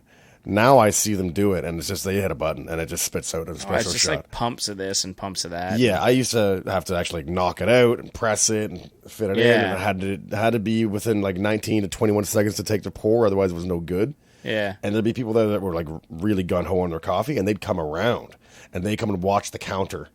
And if it wasn't like between 19 and 21 seconds, I'd go, dump it out, give me another one. I'd be like, yes, sir. And there'd be a lineup of like 30 people out the door. And they were like, Where was this? When you were at West? No, it was in Ajax. So I was in high school and I worked at Starbucks. Yeah. And then when I moved out west, I ended up getting fired from Starbucks. So when I moved out west, I applied at the Starbucks. And like, yeah, oh wait, you're flagged in the system. Really? You can't be hired again. And I go, okay. I got fired for theft. I didn't steal anything. Someone was stealing pastries like crazy all the time. Oh, really? Like I think it was everyone would just like, I'm having lunch, and they just mark out a pastry, and you're allowed to have one drink every day. Like you could mark it out as your partner beverage. Yeah. And you can have your free drink. And one time a friend of mine, Matt, came in, and I'm like, I don't drink coffee. I don't drink any of this shit. So I just marked my partner beverage out to him, gave it to him, and then I went for break with him. And then I come back from break, and she's like, so I've had to let you go because obviously you're the one that's stealing. I'm like, what? And like, what did you make? Like, you've already done this? She's like, the wheels are already turning. You're gone. I've already terminated you. I'm like, what are you talking about? So I explained it to her. She's like, she starts crying. She's like, but I've already called Seattle. I already called that office. I'm so sorry. And I'm like, it's fine. I don't want the fucking job anyway. I was working like 5 hours a week or something. I'm like, don't worry about it. Who cares? My career. Yeah. Yeah. She was devastated. And I was like, I'm going to start back at the concrete plant like next week anyway. Don't worry. Because I was always in and out of this concrete plant all the time. This miserable concrete plant I worked at. Is that what? Up in Brooklyn. I remember hearing of somebody working at a concrete plant. I think it was Chuck and the guys from that band, the band Lost Cause. Oh, yeah? They were all working in like some they were like shoveling like concrete silt in the bottom of some place. Yeah, I can't remember the whole story, but I might have got maybe Chuck worked. No, I don't think Chuck worked at the concrete plant with me. I forget who got him that one. That but they probably ended up at Brooklyn Concrete. They might have done some hours there. Like they take. No, this was like making the concrete, not like blocks of concrete. Oh, so maybe they worked at like St. Mary's Cement or something. Yeah, it was a cement factory or some shit. Yeah, but it was miserable hot work, man. About terrible. There's like a lot of missing toes, a lot of missing fingers there, and they had guys that were in weekend jail. So like they were on like work release from prison. So they'd come there Monday to Friday and work, and they had to go. But they had to go back to jail when they were. Not at the end of the day. At the end of the day, they could like go see their parole officer and then go directly home. And, wow! And that was their right to do so. And if they ever strayed from that, they'd go back to jail full time. Yeah. So they were just bums. Like a lot of them. There were some great guys there, but a lot of them are just very strange culture. It's like, what are you hooping this weekend? What are you hooping? I'm like, what are they talking about? They're talking about what they're going to shove up their ass. Oh, to take back. To go into prison. So I'm like, I'm doing like 3 lighters. I'm like, oh, okay, great. Yeah, it's just talking about the stuff they're bringing in. Like, Jesus Christ, guys. What are you hooping? Oh, man. Yeah. I mean, how do you get it in there, I guess? I don't know. What's a lighter worth? I think I know how. Yeah. What's a lighter go for in there? Yeah, I have no idea. I know they often like some guys are bringing what are they called, like 9-volt batteries, like those square batteries, because they have a lot of uses and you can use them as a lighter apparently too. If you put if you put tin foil across the two ends, it'll heat up and you can use it as a lighter, and then you can also power other like random things like. I don't know, if you have like little pieces of wire, you can power anything battery power with a 9-volt or something. Yeah. I mean, like, I don't really know. But so they're hooping 9 volts. They're hooping 9 volts a lot. Like bags of tobacco, stuff like that. And they'd roll their own smokes and stuff like that. Yeah. Just sell it once they're in there. Yeah. Fuck. Yeah. But there was good guys. There was good guys there too. Like there wasn't anyone with like any violent crimes or anything there. It was just like mostly drug charges, or one guy had got like weapon charges. He got caught with like a trunk full of guns. I'm like, why are you out? You should not be allowed out with just a truck full of them. Yeah. What would you consider the worst job that you had? So both of these you don't speak highly. The worst job I had was I worked as a dishwasher at a Chinese buffet. That was the worst job you ever had? Yeah, well, I think I only did 2 shifts before I quit or got fired or something. That was pretty rough work. I've had some ridiculous jobs I've walked out on like almost right away. Yeah, but bad jobs. Yeah, the dish pig one was pretty bad, man. You've had some pretty bad ones too, haven't you? I've been a dishwasher. Yeah. I was a dishwasher at a kids' camp. Yeah. So that was like... Oh, yeah. The dishwashing was my least favorite part, obviously. Yeah. But I did it with a good friend of mine, and so it didn't hurt that bad. It wasn't that bad. Like the two of us just did that we did that after each meal. No. I actually became obsessed. We both had a tape player there. There was a radio. We could play the radio if we wanted, and there was a tape player, and there was one tape. Yeah. And the only tape that we had was actually the soundtrack to Footloose. Oh, that's somebody had left it there. We put that on, and for whatever reason, as soon as we put it on, we just we crushed the dishes. Yeah. Just crushed them. Well, if you got a buddy at work, man, it's a whole different world at work. It makes it so much easier. Yeah, I worked with one of my best friends for 7 years. I never would have been able to do that without him. We had a great time driving around in a van. Blast. Oh, I had a great time. I might have had more fun than him. I think he got a little frustrated with me, but there was just there was so many times we got the Hobart, like the big dishwasher. Yeah. You know, you're just filling those big trays. You're spraying everything off, and then you stick it in and close it up. Yeah. And we do that. And every now and then you'd have this one plate that went through 3 times, and it's just like, fuck this fucking plate. And so my buddy James, I fucking love him. He would just grab it, just oh well, and just just right into the garbage, right into the fucking garbage. Just we're done with that one. Restaurants were fun to work in, man. Working in the Keg in Whistler, it was hilarious. It was everyone just boning each other and getting hammered after work every day. I was too scrawny and nerdy. I wasn't cool, so I didn't get any attention from any girls or anything back then. So yeah, but all the waiters and waitresses are all just illicit love affairs between all of them. Oh yeah, no, they were all fun people, man. Everyone that I think that happens at a lot of those places. Yeah, for sure. And even not long ago, I worked at the Gladstone, and there was just always weird shit. There's always slutty stuff. Yeah, always internal love affairs going on everywhere. And then a lot of drinking after work and stuff. But well, that's what it is though too. Is right when you're a server, bartender, all that kind of thing. Like your night doesn't start until everyone's gone home. Well, they all did really well for themselves too, right? Yeah. Because this is a tourist spot in Whistler. Like it's just a big outdoor mall, and people are on vacation, so they just tip like crazy. Yeah. And all these waiters, like they'd all owned like several properties, and they all had the same story. Yeah, I moved out here when I was like 17, and then bought a property, bought another property, and then they're just landlords for like 4 properties. They make a ton of money in tips every night. They're perfectly content. They barely, they work 20 to 25 hours a week. Yeah, and they were like, maybe like late 40s, early 40s. They're not the most interesting people at this point, but, they're very happy. So they're happy with making cocktails. And, yeah, they had a great time. Yeah. I think I was the only one that didn't get fired from there. Like all my other friends got fired from the keg. I got fired from my job on the mountain because you had to work on the mountain to get a ski pass. Because ski passes out there, like a season pass, is like $2,500 or something, or for the whole season, possibly even more, like $5,000 or something, right? But if you work for the mountain, you got a free ski pass, and all you had to do is plug in like 15 hours a week to maintain your free ski pass. So I was a busboy up on the mountain, and I would just like not show up for 3 weeks at a time, and then I'd show up like Christmas Day when I know they need me. So they'd be like, Justin, what are you doing? I thought you quit. I'm like, nah, just blowing off some steam. Click, punch in. They went. And so like, well, after this, you're done. I'm like, yeah, sure. Show up New Year's Day. Like, just like,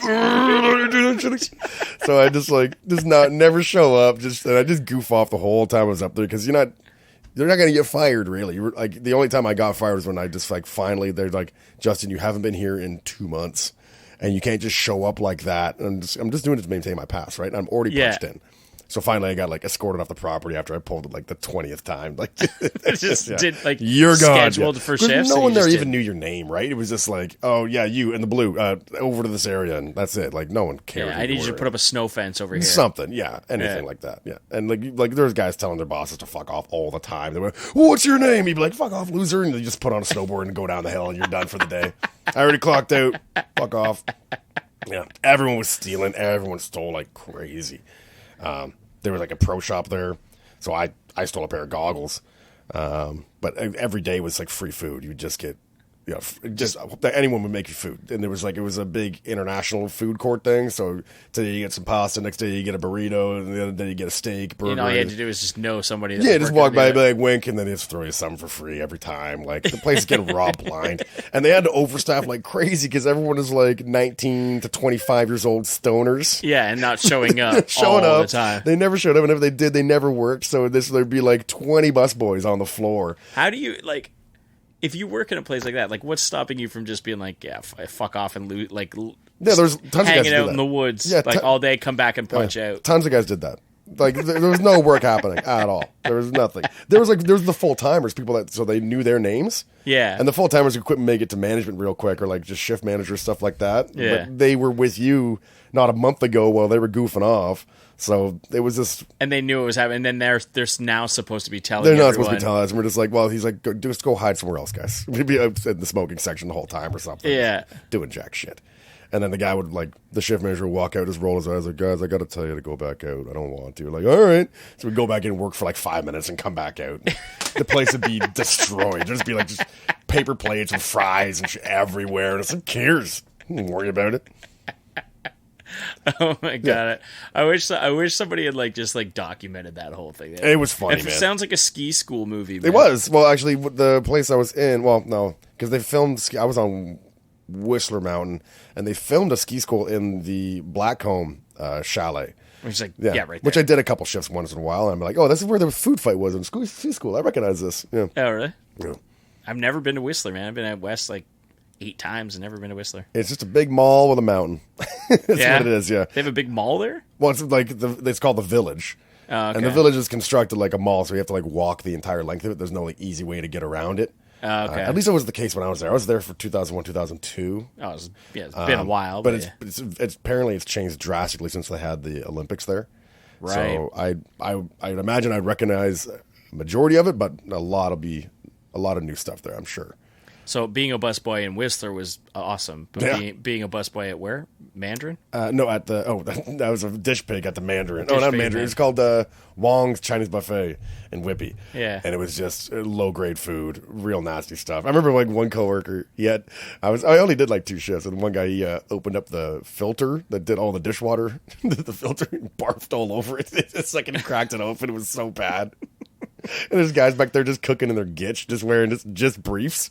Big fat dude just cooking all day just in their their briefs. Just deep frying and boiling shit. Yeah, just awful. Is that the quickest job you had?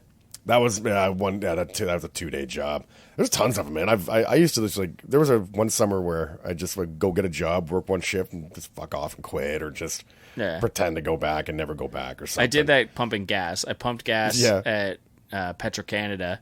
Like a full serve? Yeah, it was really? With I don't know whose name I could say, but he sang in mine and T-Ron's old band. So, okay, yeah, all right, I know who that is. Yeah, and so he was working there, and he got me the job, and I pumped. It was $7 an hour.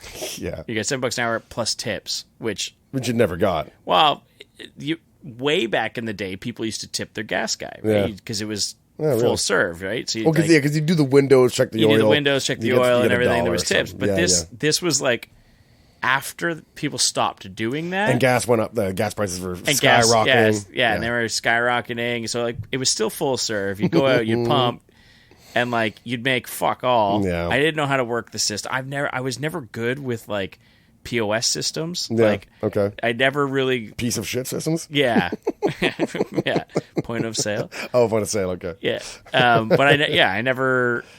But also piece of shit systems. Well, that's what we read on. If I got a broken tool on my construction site, you either write NFG or POS on it, which means piece of shit. Yeah, piece of shit or no fucking good. So no fucking good or piece of shit if you want to write on the tools. And you're like, oh, hey, this thing's POS, man. Like, why would they send this to the job site? So, yeah, you got to call the head office. Like, yeah, we got like 3 POS drills, 1 NFG battery pack. And you guys still use it? You've called like yeah, you can call the office and say that stuff to them. They know what you're talking about. That's hilarious. Yeah. That's how you were trained. Yeah, basically. Like I was told, like when I was an apprentice, like, how's that battery pack work? I'm like, not too good. It's been read all day. It's like, go ahead and write NFG on there. I'm like, okay. He's like, you know what that means, do you? I'm like, no. He's like, no, fucking good. Now go write it. He's like, okay, geez, sorry. Oh man. No. Construction's it's a hell of a thing to work in, man. Like, I would like to work in a professional environment again somehow, maybe like just wear a suit and tie sometime because it's just you wouldn't have to deal with just wild assholes. Yeah. I work in a very professional environment, which I like, a very high paced and professional environment. Yeah, but just be like polite, just being polite. Guys not saying racist garbage all day, screaming at each other. Like it would just be. I can't a nice take break. that anymore. I can't be around it. It drives me fucking nuts. Oh, there's tons of racism, man. It's horrible. Yeah. Well, because I mean, there is in a sense there is racism in construction where it inherently exists, where there are certain races that are drawn towards certain jobs, certain work. Like a lot of guys from one culture will be doing drywall. A lot of guys from other cultures will be doing brickwork. Steel work and stuff like that, and they just lend themselves to this. So, yeah, that racism just exists. They'd be like, "These Italians don't know what the fuck they're doing," and they're like, "Oh, jeez, and they're just shut up," yelling about each other at each other all day long. It's fucking terrible. Yeah. There's one job I just remembered. Like, so I only maybe did 3 shifts at that gas station for $7 an hour, and I was like, I'm just not showing up. Fuck this. I didn't even have another job, but I'm like, I can't do that. No. And then there was another job that was very similar, except I didn't even work at all. Didn't take one shift? I didn't take a shift. I really needed work. I had no job whatsoever. And I was like, man, like I need something new. I kind of want to get, like I was trying to get towards the city. Mm-hmm. And so I was like, okay, well, this is like I was like trying to find one. And somebody said, oh, well, my husband's a security guard here. Like, you know, you can probably get you in. You got to go in, do a course and write a test. And I was like, all right, whatever. Like, how hard is it to be a security guard? I could sit and like, I could bring my guitar. I could play music. I could like, you know, sit. It's a pretty easy. Looks like a very boring I could write gig. some shit, whatever. So I was like, you know, this might work out. Yeah. So I go in and I mean, I appreciate they helped me, you know, offered. But I go in and like they do this whole course. They talk about the average day and the average shift and what it's going to be like. You have to document every. It was like every. You got to keep a little journal a journal of every 3 minutes of what happened. And they're like, if it's nothing, you document nothing cited. You know, like you have to document every little thing. They're like, sometimes you might be in a car, sometimes you might not be in a car. And like the more they talk about it, the more I'm realizing like this is not. This is not going to be that great. And I was just like, but I can't get up and leave. I'm here. It's a full day, and they're just like. And I'm supposed to get paid for this training and everything. And I was just like, all right, well, finish it out. You know, you get paid for this day, that kind of thing. And they're like, okay, and then there's going to be a test. It's an aptitude test to make sure that, you know, you qualify to do this job. And I'm like, fuck, okay, I write this test. I sit down and write it. And so I'm done. And I'm just like, fuck, I'm watching the time. Can I get the fuck out of here? And finally, like, one of the guys comes up. He's like one of the more main instructors comes up. And he's like, hey, yeah, so, like, incredible news, like, you got 100%. Oh, yeah? And I was like, it wasn't fucking hard. Yeah. And they're like, yeah, like, well, we just don't see that. Like, so, of course, like, the job's yours. The job's totally yours. Like, if you want it, it's fully yours. And I was just like, I have one other thing that I'm just waiting to hear about. Right. So can I just get back to you about that? Mm-hmm. And they're like, oh, yeah, for sure. But, like, yeah, like, no, you'd be great at this. It's definitely for you, that kind of thing. And I was like, all right. And I go home, and, like, I'm still living at home. I talk to my mom. I'm like, Mom, like, I know, like, you want me to get a job. I want to get a job. I want to make money. I can't do this. Yeah.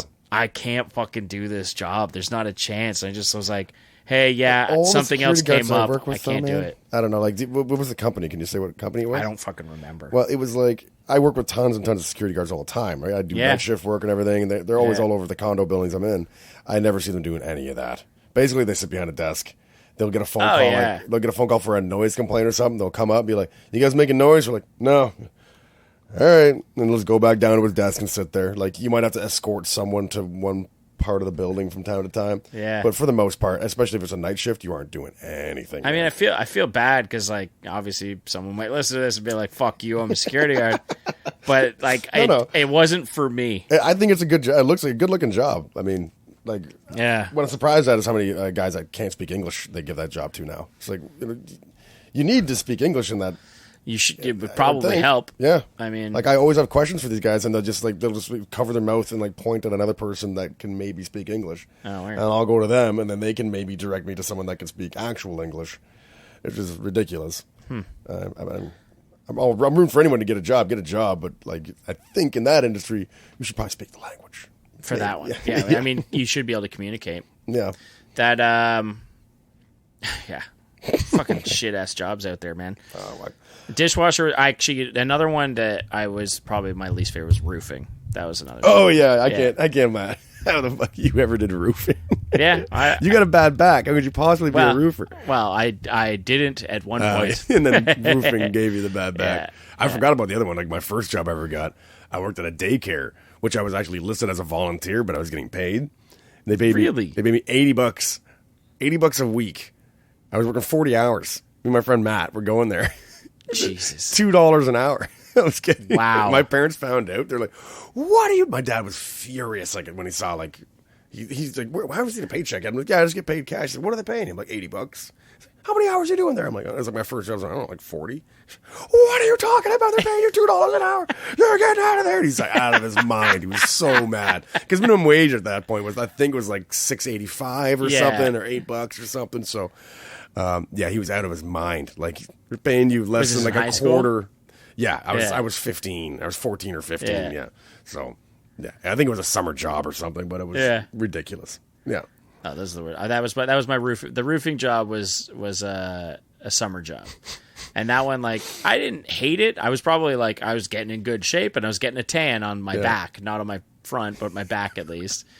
And it was the funniest thing because, like, I'd get picked up in this van, and then they would go and hit, like, the line, right? Like, you just go grab at, like, they'd grab people off the line of, like, workers. Like, none of these were, like, legit workers. They'd go to the corner. Oh, really? Like, guys like standing outside of Home Depot or something? Oh, yeah. Standing outside of Home Depot. Really? Or if we were... Okay, most of this was... I was living downtown at the time. So it was, like, 2000. See, I've never seen that. I've only seen that in, like, movies or whatever. No, it was legit. But a lot of those lines and a lot of those people, they grabbed the same people. Yeah. So, like, two of the workers we had, like we picked up the same two guys every fucking day. Yeah. They were like, "Yep, be here tomorrow. Pay them cash at the end of the day." Yeah, and these are undocumented workers or something. You think, or like, why are they They going? just pay them cash at the end of the day. Yeah. That was it. That's not bad. And if they didn't show up, they didn't show up. They didn't have to pay insurance for them. They didn't have to pay fuck all for them. Well, that's crazy though, because they did get hurt. They'd be on the line. They'd show up. They'd have work boots and and most of the time they'd be doing the same work I'd be doing or whatever. I don't know if they had anything for me. Who fucking knows? I don't remember. I guess they're getting paid peanuts, but that is a decent way to make a living if you don't zero responsibility. You can just show up to work whenever you want. This was 16, 17 years ago. Yeah. They were probably getting like $90 for the day. Maybe 100, 120 bucks for the day or something. If you're not going to get a real job, you just want to do that. Yeah, that's probably the right way to do it. Yeah, probably about $100 a day, and we'd grab them and go, and like I didn't realize what it was at the time. I thought the guy lived right there, and then like as I got older and started to realize, I was like, oh, that's why there was so many dudes there. And I actually remember scenes where there'd be other guys like being like, hey, no, like they'd be yelling at us, and I'd be like, who was that guy? And they're like, I don't know, some dude. Looking for work. And someone looking for work, man. Yeah, it was pretty rough. Yeah, I remember I did irrigation all over the GTA, and I went to one place. It was an apple farm, and it was they had Mexican fruit pickers there, and they had their own housing.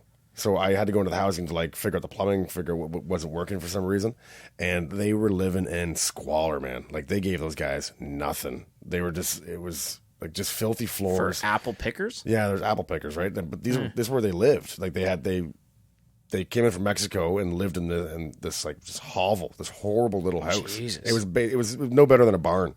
I couldn't believe the conditions, man. I felt terrible for them because they're getting paid peanuts to do that job too, man. Yeah, it's horrible. It's fucking crazy, man. Well, I had a question that I wanted to ask you. Give it to me. So this is something that I thought of the other day. I'm going to make sure that I word it right. Long weekend! Long weekend! I'm super beat. I can't believe I got to go work tomorrow. Yeah, I got to do the same. So we're going to make this quick. Well, I just wanted to ask you, this was the one. Yeah. What do you consider the greatest invention of all time? Greatest invention of all time? I think I'd say like the combustion engine. I really like the automobile. Automobile? I like the car. Yeah, I'd go with the car. It's probably like antibiotics or something is the best one, but it's. You could pick democracy or some bullshit, whatever. But like the fun one for me, I think the car. I'm not like a gearhead or anything. Just I really like the car. I like the aesthetics of the car. I like the way it does. There's a lot of independence for it. We don't have to rely on public transit and shit like that. Yeah, I mean that I can't think of. You can't beat the car. No, I'm gonna beat the hot air balloon. Like the car is awesome. Well, maybe, and considering like who I am and things that I do, I'd probably say the computer. The computer's a smart one. Yeah. Remember the name of the inventor of the computer? Well, wasn't that what the imitation game was? Yeah, Alan Turing. Yeah, Alan Turing machine. No. Yeah, that was a good movie. Yeah, man, it was a good movie. I didn't know anything about that dude. Like, I came home from that movie, and I'd like said to my dad, like, yeah, I saw that imitation game. He's like, oh yeah, the Alan Turing movie. I'm like, oh, you know who that is? He's like, you don't know who that is? Like, my dad was, my dad's a sharp dude, right? So yeah, he was not impressed that I didn't know anything. If they didn't make that movie, it'd be a perfect terrible take for us. Yeah. It would have been. Yeah. Although I had heard of the Turing test before. The Turing test. The Turing test is like I think it's to find out. What was it? I think it was just to find out the intelligence of a computer, or if it was to find out if like actual artificial intelligence is going to exist. Is the Turing test that's what they said in Blade Runner, wasn't it? Maybe. I don't know. I'm not a Blade Runner fan. I've watched them both, and I care about neither of them. I don't know why. I enjoyed them. That stuff just either flew over my head or just never caught my interest for some reason. But I think I got into Blade Runner really late. Like I watched the first Blade Runner like 5 years ago. Oh, I watched the first one like this year. Oh yeah, yeah. I hadn't watched it. Didn't do it for me. So the first one I found tough to get through because, and this is what I realized was it was before like quick cuts. You know, like they were actually literally cutting tape. Yeah. And like putting it together, film and putting it together. Right. So like cuts in movies wasn't fast. Right. For the majority, people weren't making like super fast cuts. Okay. So the audience was used to a slower moving film like that at the time. Nowadays, we have shit like fucking Lock, Stock, and Snatch and all this shit that has like fast cuts and everything's quick paced and Avengers. Like all these things move so quickly, fast, right? You couldn't do that back then. Mm-hmm. So the mass of people were just like, this is just what a movie is. So then when you go back to try to watch those movies, not happening, eh? They're tough. Yeah. I mean, that's like, I'd say The Godfather. I mean, that still does it. That one held up. Goodfellas would be around the same era. You still seen The Godfather? I saw Goodfellas a long time ago. That's strange. I don't know how you could even avoid seeing Goodfellas. It's on cable nonstop. Godfather? That and Casino. Oh no, Goodfellas. Goodfellas is on cable nonstop. Yeah, Cliffhanger. I don't know if back when I had cable, Cliffhanger was always on. Sylvester Stallone, Cliffhanger. But always watch that. Peachtree TV. Is that TV? I forget all those stations. With John Lithgow being a dick. This is the best villain ever in that movie, man. He's a great villain, man. I had no idea. Yeah. That's all I knew him from. And then he's like this like super happy, quirky guy on Third Rock from the Sun. Yeah. Oh, you knew him from I knew him from Cliffhanger and like first. Only Cliffhanger, yeah. Like he was on Third Rock when that came out. No chance. Oh no, I know where I knew him from. I knew him from Harry and the Hendersons. Oh, that's true. You would have known him from that. Yeah. I think I saw the TV show Harry and the Hendersons. It was a TV show? Yeah, they did. I know they did a brief one. It might have been one season or something. None of those people were in it. I doubt it. I doubt it. Just Harry. Yeah, just Harry was in it. They had to keep that guy's career going. Yeah. It's probably you had to Harry. give him something. Throw the guy a bone. He did a good job playing Harry. Yeah. I mean, there's not many roles for a Bigfoot. There's so many fucking bizarre sitcoms. Like the very concept of Alf was so bizarre. I read something that Alf's coming back. That'd be good. I'm in for it. I'm in. Yeah, I'm up for it. I'm definitely up for it. I've heard Alf in today's world. They're doing a new Star Trek with Picard. With Patrick Stewart. Yeah. Picard. Which is I'm a TNG man myself. I'm a Next Generation. Never been a big Star Trek fan. I liked all those. I used to mock it. My brother and dad would watch it. I'd just make fun of it. Thought it was so lame. I liked and dorky. the original. Yeah, no, I've seen like one original. I enjoyed that because it was cheesy and like they'd have like little boxes, or you could tell they'd pick something up and you'd be like, I know what that is. Yeah. That is Styrofoam, not. Yeah. Like that's the packaging from a VCR. Like Star Trek, the Next Generation is like nicely antiquated now. Like you're watching it, it's like, oh, that's cheap. That's very cheap to today's standards. So it has a bit of a charm to it now too. Even like the makeup in it, you're just like, wow, that's some cheap makeup work there. Oh yeah. So no, I'm really pumped about it. I'm pretty excited about that. I heard that Roseanne, and we'll talk about that. It's done. I don't think it's happening. No, they're releasing a new show called The Connors without Roseanne. So they're going to write her out. I guess she felt bad because she probably owns the production rights to it. So she probably said, like, you know what, you guys do the show without me. Because they probably quit other projects to do that. So she probably felt awful. And they all owed money. They all set aside schedules probably. Yeah. So they're going to do it without her now. Yeah. It's too bad. No. Is it? If she made that comment like 10 years ago, it'd be no repercussions. I mean, it's probably a step in the right direction. Yeah. But I don't. Yeah. I mean, I've read the comment. I don't know if it required that harsh a punishment, really. Like, I saw her face next to Bill Cosby and Trump and who's that molester Hollywood producer? Who's that Weinstein? guy? Weinstein. So, yeah, it was the four of them. Cosby, Trump, Weinstein, and her. And I was like, Jesus, she's in there with them? Like, that's... Yeah. Well, what I mean, like, I think that... 3 rapists and Roseanne. Yeah. Like, the sad part is that we're talking about Roseanne and not the fact that one of those 3 rapists is the president of the United States. Yeah. I don't want to talk about him ever. He came up last night for some reason. There was some debate going on. I was like, oh really?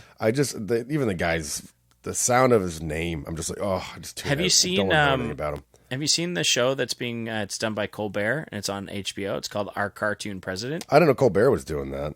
I keep on the guys at work keep talking about it. I'm just like, I haven't checked it out. I don't want him glorified. I don't want to know. I don't want to see his gross orange face, even if it's a cartoon. I don't even want to see him mocked. He's just so repugnant, just a grotesque person. I don't even want to think about him, man. That we talked about James Gunn last time. Okay. And how he was fired for his old tweets from 2009. Yeah.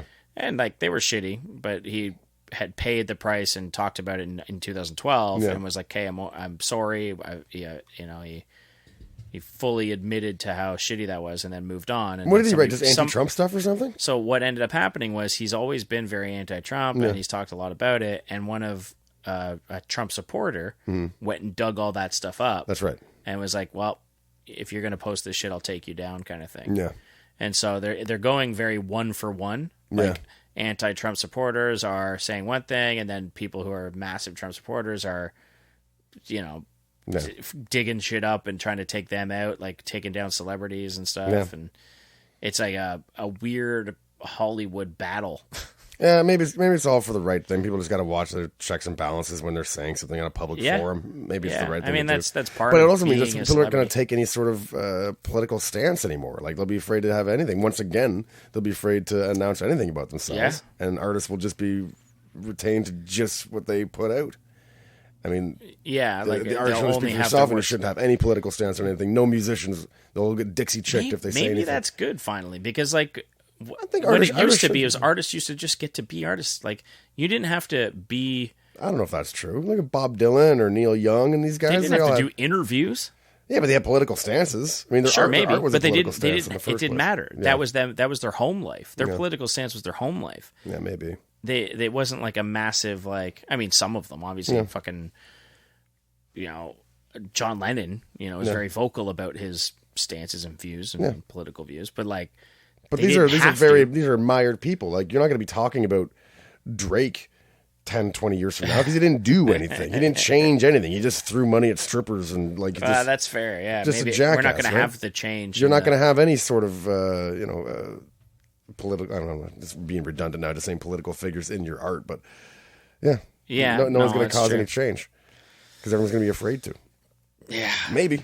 Because comedy is getting hit everywhere. Like, comedians are trying to get dug up for things they said, like, 10, 20 years ago. Like, all comedians are trying to do is make light of a bad situation. Like, if you take tragedy and make it funny, but now people want to take this viewpoint where you can't joke about that because that's inappropriate and it's offensive, and, like, that's not what it's about. Yeah. People don't get it. But have you watched Jim Jeffries' new stand-up? I think I was several beers in when I turned it on, and he did make a good point that's on par with this, and I highly recommend people go watch it because it was very good. No. He talks about how somebody gave him shit because he was talking garbage about the American president. No. And they were like, well, you've said terrible things before. You've said, like, because I guess he quoted that grab him by the pussy quote. Okay, yeah.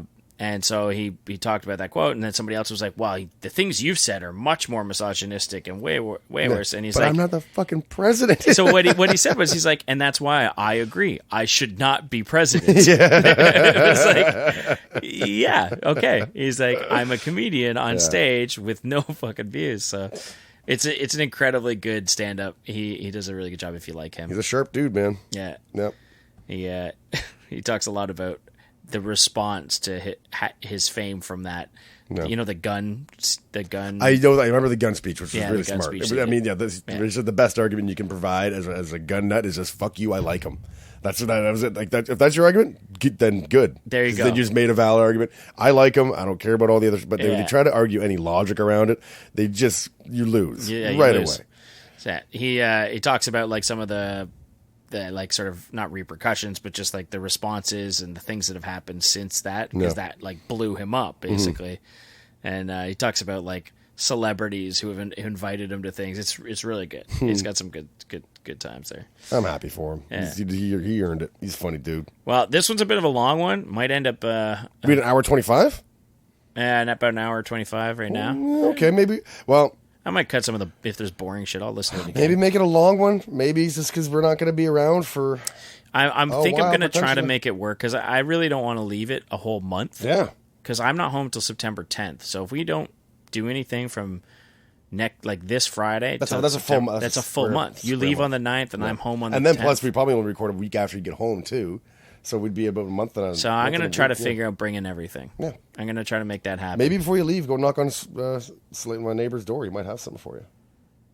I just need to find a nice briefcase for it. They make them. I just don't want you to go buying anything if you don't need to. I wanted to get one anyways. Yeah. Okay. So all right. It's rather I'm carrying everything around a milk crate. Yeah, that's good. Milk crate podcasts. Okay. I do want to apologize. I didn't watch You didn't watch Kevin our movie, and His Boys? Our movie of the week, Kevin and His Boy. You'll never get the name of this straight. Nah, I don't know. We need to talk about Kevin. So sorry to anyone that watched out there and was looking forward to our discussing it.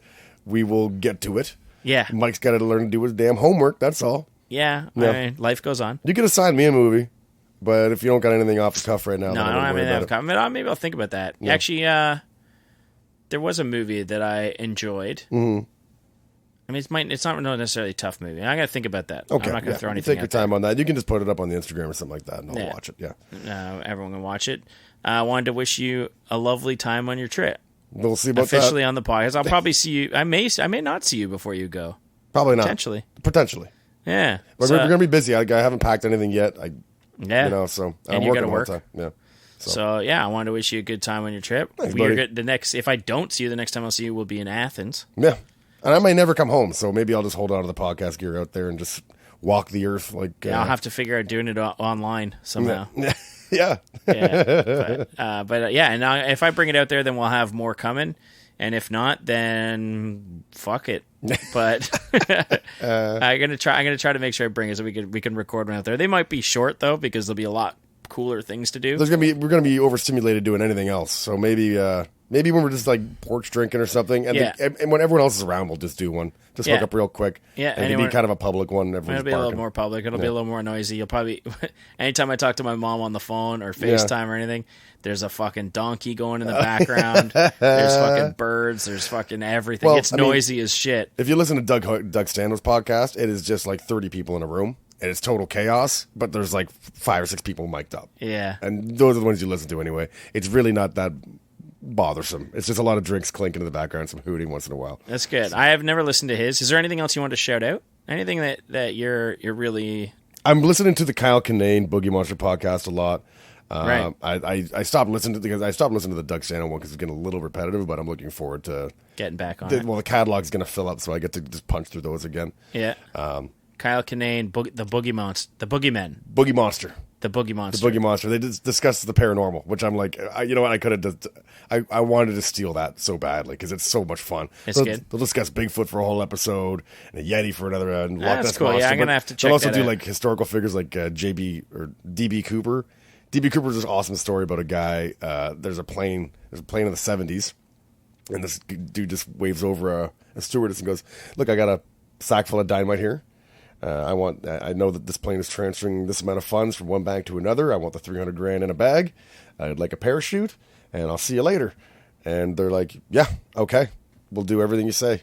And he knew that he knew when they never figured out who the guy was ever to this day. It's a giant mystery who DB Cooper was. How did they know? Oh, that was the name of the ticket. That's the name he gave them. Yeah.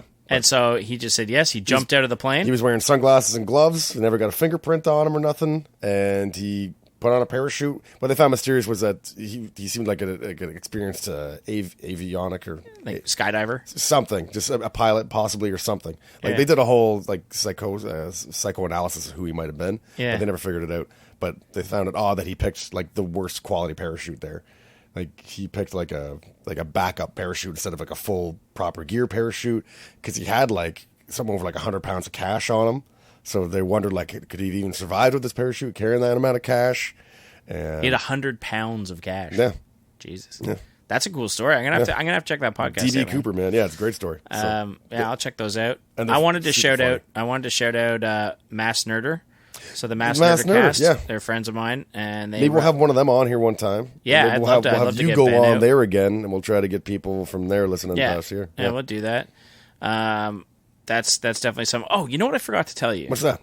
And so this is going to be a bit of a longer one, but whatever. Let everyone know. People listen to our podcast. I've been telling people. Well, people have been telling me that it's not long enough. All right. Well, then for those people, we're good. But I saw Jesse, who inspired the whole taking pictures of dumpsters, which we could use more of, but I'll not talk about I haven't even done it yet, and I see a dumpster like every day. You have to send me some when you hit Amsterdam, Portugal. I'm sure you're going to run across them. Just take a selfie and send it to me. I'd love to see it. But I was talking to Jesse this weekend, and he said, he was like, "Hey, you keep talking about doing a new theme song." Mm-hmm. He was like, and he's able to record music and do that for us much better than I can. So he was like, "Okay, I got an idea." He's like, "What we'll do is we'll get you, me, and and Justin, yourself. Right, me, Justin. And you, Justin. I'm Justin. And we'll pick something that we are completely inept at being able to play. Okay. Which, awesome. Yeah. Yeah. So an accordion, like a slide whistle, and a banjo. I was thinking I would love to see this. So visually, I was instantly seeing you trying to play a trumpet. Oh, yeah. I played a trumpet in elementary school. Not to say I learned how to play a trumpet, but I didn't play it. But you did. So that would be the most entertaining one probably for me to try. So I was thinking that would be amazing to just, we get you in there, we put a mic up, we record a few notes. I was thinking like something that I'm absolutely terrible at. I've never been able to master, which usually I'm actually pretty good at not mastering, but getting something good out of. Mm-hmm. But I've never been able to get anything out of a fiddle. Okay. So, I mean, I don't know where we're going to get these stuff. I don't know where we can get these. Realistically, like, I mean, you can rent them for a day. It might be worth it. Stop by my old elementary school and just be like, we need to use the instruments for 10 minutes. I used to go here. Maybe. I don't know. Like, if we could figure out how to make that happen, like if we can find a studio that has maybe 2 of these things, somebody who's got a trumpet they can lend us or something.